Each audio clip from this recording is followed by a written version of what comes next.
9th class chapter 1 अपन ने अभी तक पढ़ा था सोर्स के बारे में कि सोर्स कितने प्रकार के होते हैं, हम उसका उपयोग कैसे करते हैं। और उसके बाद होता है अगला चैप्टर पैराग्राफ अपन ने जो पढ़ा था वो था relationship of man and environment, मतलब मनुष्य और पर्यावरण एक दूसरे से किस तरह से इफेक्ट प्रभावित होते हैं। इसके बाद हम पढ़ेंगे जो मैंने आपको छोड़ा था कि प्रदूषण और प्रदूषक क्या होता है, पोल्यूशन एंड पोल्यूटेड। प्रदूषण या पोल्यूशन वो होता है जहाँ पर जो चीज़ें हमें अवांछित रहती हैं या ऐसी जो कि कोई भी वस्तु को असंतुलित करती है, जैसे जल है उसमें कोई हानिकारक चीज़ें मिल जाती हैं तो वो जल का प्रदूषित हो जाता है, पोल्यूटेड हो जाता है। तो प्राकृतिक वस्तुओं के साथ अवांछित चीज़ें मिलना या मतलब जो उसके उपयोगी नहीं है उन चीज़ों को शामिल होना वो होता है प्रदूषण। उसके बाद होता है प्रदूषण, वे उपयोगी पदार्थ जो उचित मात्रा में उपस्थित होकर प्रदूषण के लिए जिम्मेदार होते हैं, या वे अनुपयोगी पदार्थ जो ऐसी चीज़ें जो कि हमें प्रकृति के पदार्थों के साथ मिल जाते हैं और उन चीज़ों के साथ वो क्रिया करते हैं, या ये कह सकते हैं कि हम ऐसी चीज़ें जो हम उस चीज़ में वस्तु के साथ तालमेल नहीं बैठ पाता है, या जैसे कि लीड है, पानी में अगर लीड की मात्रा अधिक बढ़ जाती तो पीने योग्य नहीं होता है। खारापन है, मिट्टी में जैसे कांच या और दूसरी पॉलीथीन वगैरह कचरा ज़्यादा मिल जाता है तो मृदा प्रदूषण हो जाता है। तो ऐसे अनुपयोगी पदार्थ जो उचित मात्रा में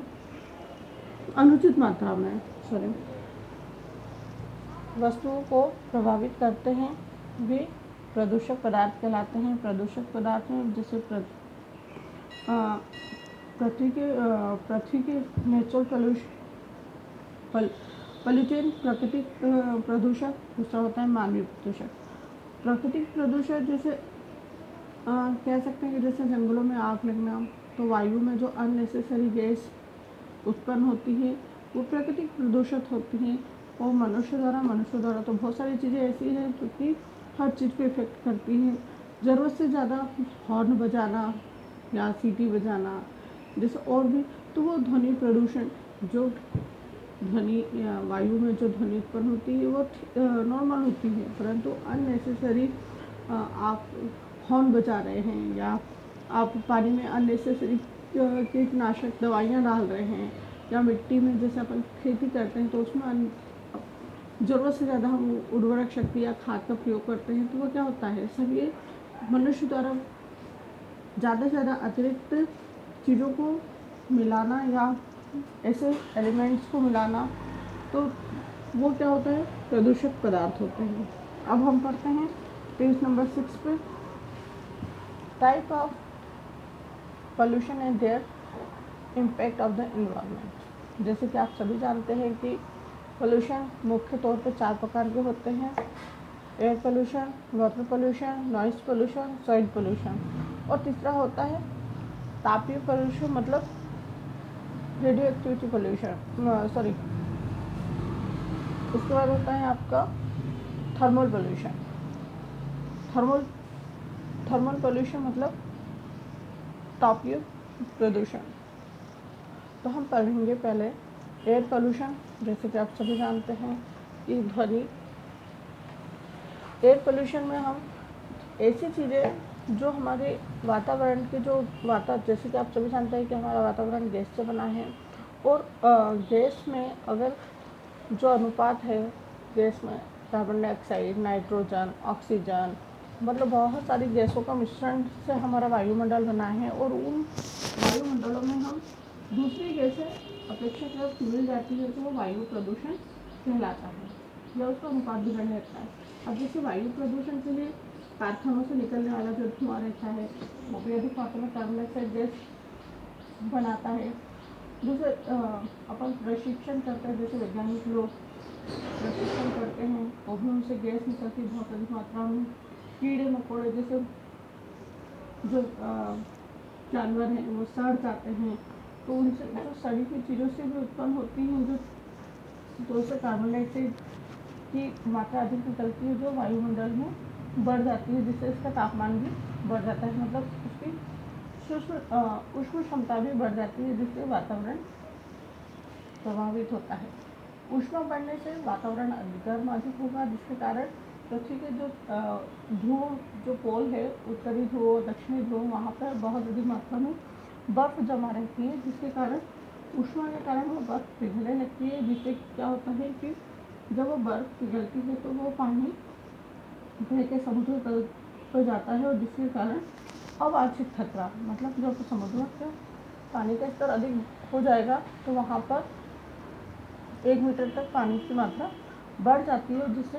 जो आसपास के समुद्र के किनारे के क्षेत्र हैं वो डूबने की आशंका रहती है।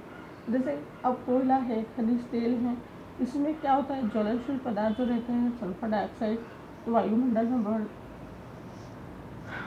में बढ़ने से उसकी आंखों में जलन होना, गले में खराश, सांस की बीमारी, फेफड़ों को नुकसान पहुंचाना, ये वायुमंडल प्रदूषण कहलाता है। तो वायुमंडल में जब ये प्रदूषण बढ़ जाएगा या कार्बन डाइऑक्साइड गैस बढ़ जाती है, तो यहाँ पर जैसे मैंने आपको पहले बताया था कि वायुमंडल में एक परत रहती है, जब वो गैस बढ़ती है तो वो परत के ऊपर जाके चिपक जाती है, या उसमें और भी गैसों में शामिल हो जाती है, और जब ये वायुमंडल में शामिल हो जाती है तो वो जो परत है उसमें छोटे छोटे छेद करना शुरू कर देती है, जिससे ओजोन परत या जो हमारी प्रोटेक्शन लेयर जो रहती है वो उस पर खतरा उत्पन्न हो जाता है। और जब वायुमंडल में, जैसे कि अपने पैराग्राफ में देखते हैं एसिड रेन, वायुमंडल में जब गैस अवांछित गैसों का मिश्रण अधिक मात्रा में होता है, तो जब बारिश होती है तो वो बारिश पानी के साथ घुल जाती है, और वो हमारी पृथ्वी पर, जैसे कि आप लोगों ने देखा होगा कि पहले के ज़माने में लोग कहते थे कि पहली बारिश में नहाना बहुत अच्छा मानते थे, परंतु अब गैसों की अधिकता के कारण या जहरीली गैसें वातावरण में अधिक मिलने के कारण जो बरसात होती है वो पहली बारिश बहुत ज़्यादा हानिकारक होती है। हम उसको एक तरह से कह सकते हैं कि एसिड रेन के रूप में हम उसको देख सकते हैं। कारखानों से जैसे जो सल्फर डाइऑक्साइड गैस है, nitrogen gas, nitro oxide gas, ये जो निकलती हैं, ये गैसें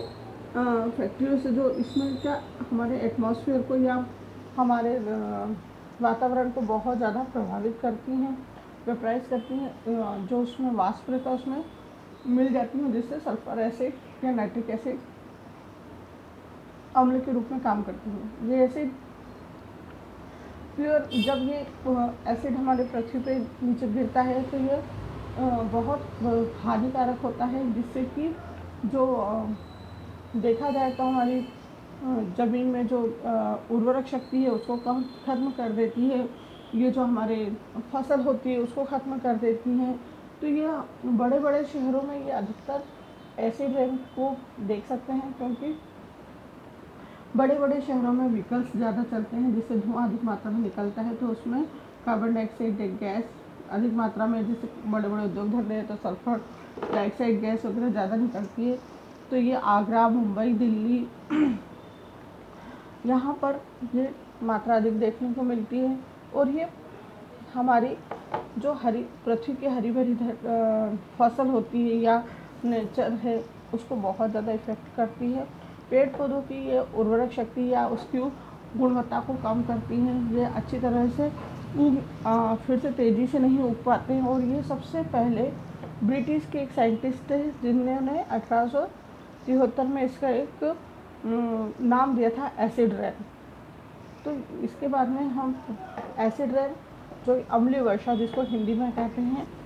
अम्लीय वर्षा, जिसमें जैसे कि आप लोगों ने देखी कि घरों में भी जो नॉर्मल हमें एसिड देखते हैं तो वो कितना ज्वलनशील रहता है, इसी तरह से ये अगर ज्वलनशील पदार्थ जब पृथ्वी पे गिरता है तो उसमें और भी पेड़ पौधे हैं या सजीव जो भी चीज़ें हैं वो बहुत इफेक्ट होती हैं। अब इसके बाद क्वेश्चन पढ़ते हैं ओजोन होल। ओजोन होल मतलब ओजोन में जो छेद हो जाता है, जैसे कि मैंने अभी आपको बताया कि ओजोन जो हमारी पृथ्वी के ऊपर एक वायुमंडल रहता है उसमें एक परत होती है जो कि हमें प्रोटेक्शन लेयर कह सकते हैं या सुरक्षित आवरण कह सकते हैं। और ये हमें सूर्य से आने वाली किरणें, पराबैंगनी किरणें को हमें रोकने से बचाती है, जिससे हमारा जो भी आप लोगों ने देखा होगा कि कहीं कहीं पर जब सूरज की रोशनी बहुत अधिक तेज पड़ती है तो वो सीधे हमारे स्किन को इफेक्ट करती है, जिसे अपन सनबर्न भी कहते हैं। तो ये जो सूरज की रोशनी पड़ती है, क्योंकि सूरज की रोशनी बहुत तेज पड़ने के कारण हमारे शरीर को नुकसान पहुंचाती है। ओजोन लेयर में हम अपन पढ़ते हैं, ये समुद्र तल से 20-30 किलोमीटर की ऊंचाई पर होता है और ये सूर्य से जो किरणें निकलती हैं उसको अवशोषित करके पृथ्वी पे सुरक्षा करती हैं। और ये ओजोन लेयर को जो इफेक्ट करते हैं, जैसे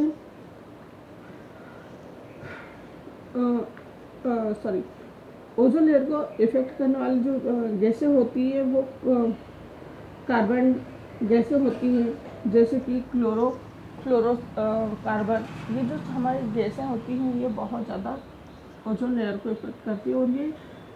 गैसें हमारे रोज़मर्रा के जीवन में उपयोगी, जैसे फ्रिज है, एसी है, एयर कंडीशनर, इन चीज़ों से निकलने वाली गैसें जो हमारे घरों के उपयोगी उपकरणों से निकलती हैं। दूसरी बात, हमारी व्हीकल्स से जो सफ़ेद कलर का धुआं निकलता है वो भी हमारी ओजोन परत को इफ़ेक्ट करता है। और ये ओजोन परत में जो सबसे पहला हमें होल देखा गया था, ओजोन लेयर में छेद देखा गया था, वो सन 1985 में देखा गया था। ये छेद दक्षिण ऑस्ट्रेलिया के में देखा गया था, ये अंटार्कटिका के ऊपर देखा गया था। और अब ये छेद इतने अधिक तेज़ी से बढ़ रहे हैं कि ये दक्षिण ऑस्ट्रेलिया, उत्तर अमेरिका और यूरोप के ऊपर भी छेद देखे गए और ये छेद लगातार बढ़ रहे हैं। तो क्यों? क्योंकि हमें आजकल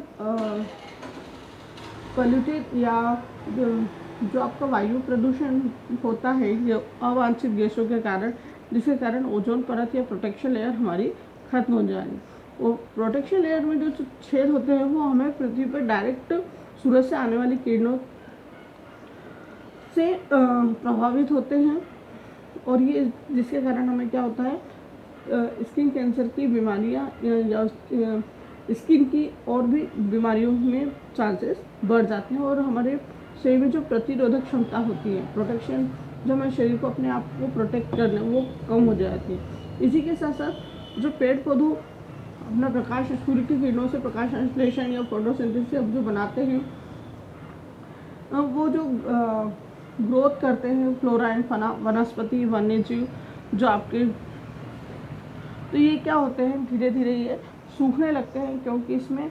ऊष्मा ज़्यादा होती है और उनकी मॉइस्चर कम होता है। कार्बन डाइऑक्साइड में क्योंकि ऊष्मरोधी गैस ऊष्मा के कुछ अधिक भाग शोषित करके भूतल पर वापस कर देती है। मतलब कार्बन डाइऑक्साइड जो गैसें होती है उसमें बहुत अधिक मात्रा गर्मी सोखने की होती है और ये वापस, जैसे अपन उदाहरण के तौर जैसे काला कपड़ा रहता है उसमें बहुत अधिक मात्रा गर्मी सोख लेती है और फिर वापस हमारे शरीर को गर्मी पहुंचाती है। इससे जो वायुमंडल में जो ऊष्मा रहती है वो जमा होने लगती है और वायुमंडल का तापमान बढ़ता रहता है, जिससे हम आज के ज़माने में ग्लोबल वार्मिंग का नाम से जानते हैं।